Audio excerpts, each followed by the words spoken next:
జై శ్రీమన్నారాయణ. మన సంక్రాంతికి గాలిపటాలు అంటే కైట్స్, పతంగులు ఎందుకు ఎగరవేస్తారు? ఈ సంక్రాంతికి నువ్వులతో కూడినటువంటి పలహారాలు ఎక్కువ ఎందుకు చేస్తారు అనేది చాలా మందికి తెలియదు. తెలిసిన వాళ్ళు తెలియని వాళ్ళ కోసం తెలియపరుద్దామని ఈ వీడియో చేస్తున్నాను.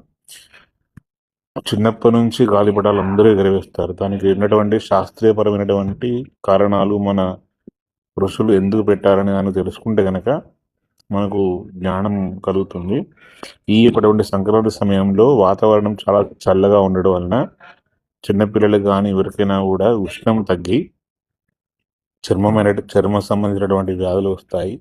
విటమిన్ డి లోపం ఉంటుంది, కావున అజీర్తి లాంటి ప్రాబ్లమ్స్ వస్తాయి. కాబట్టి నువ్వులతో చేసినటువంటి పలహారం తినడం వల్ల లోపల ఉష్ణం పెరిగి మన యొక్కటువంటి సమతుల్యత ఏర్పడుతుంది.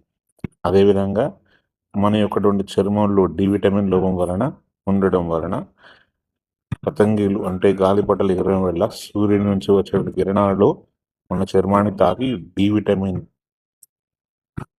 మనకు లభిస్తుంది. దాని వలన పిల్లలు దృష్టిగా ఆరోగ్యకరంగా ఉంటారు.